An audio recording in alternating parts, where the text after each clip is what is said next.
প্রথমে একটি গোপনীয় চিঠি, পরে নব্য জেএমবির প্রধান এবং ইতালীয় নাগরিক তাভেলা সিজার খুনের ইস্যুতে এখন অনেকটাই প্রকাশ্য র্যাব পুলিশের দ্বন্দ্ব। মুখ খুলছেন না স্বরাষ্ট্রমন্ত্রীও। আইন বিশেষজ্ঞের মতে বাহিনীর নিয়ম ভাঙছেন র্যাব পুলিশের বড় কর্তারা।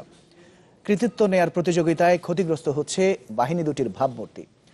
আর মানবাধিকার কমিশনের সাবেক চেয়ারম্যান মনে করেন, রাজনৈতিক কাজে আইন শৃঙ্খলা বাহিনীকে অতিরিক্ত ব্যবহারে ভেঙে পড়ছে র্যাব পুলিশের chain of command. Rashed Nizam জানাবেন বিস্তারিত।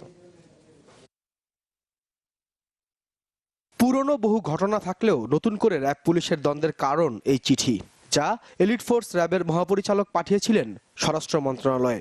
যদিও রীতিমতো অস্বীকার আর ভাই বোনের খুনসুটি বলে পাত্তাই দেননি পুলিশের আইজি ও স্বরাষ্ট্রমন্ত্রী।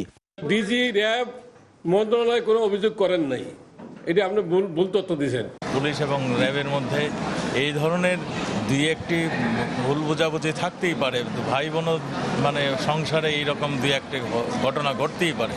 নতুন বিতর্ক তাবেলা সিজারকে নিয়ে। ইতালীয় নাগরিকের হত্যার ঘটনায় এক বিএনপি নেতাসহ বেশ কয়েকজনের বিরুদ্ধে এরই মধ্যে চার্জশিট চূড়ান্ত করেছে পুলিশ। তবে র্যাবের দাবি, নব্য জেএমবি প্রধান আব্দুর রহমান ওরফে সারোয়ার জাহানের পরিকল্পনায় গুলশানে খুন হন তাবেলা।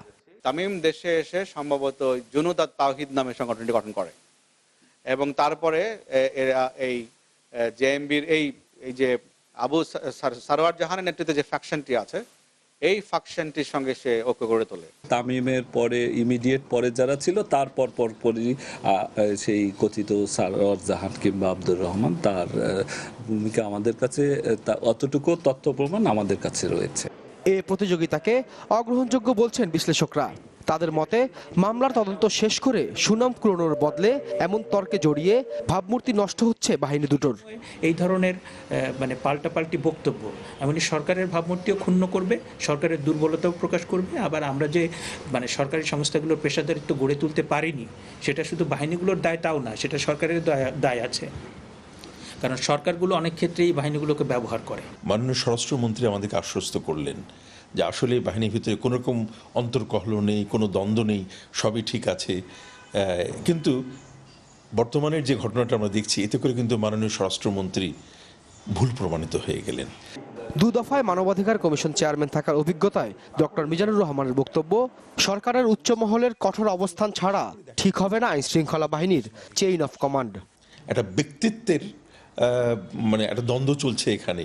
কে কার চাইতে বড়, কে কার চাইতে আরও অধিক পারদর্শী এবং কে সকলের এবং বিশেষ করে সরকারের দৃষ্টি আকর্ষণ করতে সক্ষম হবেন, এই একটা প্রতিযোগিতা কিন্তু তাদের মধ্যে চলছে এবং এই প্রতিযোগিতা কিন্তু কখনোই শুভ নয়।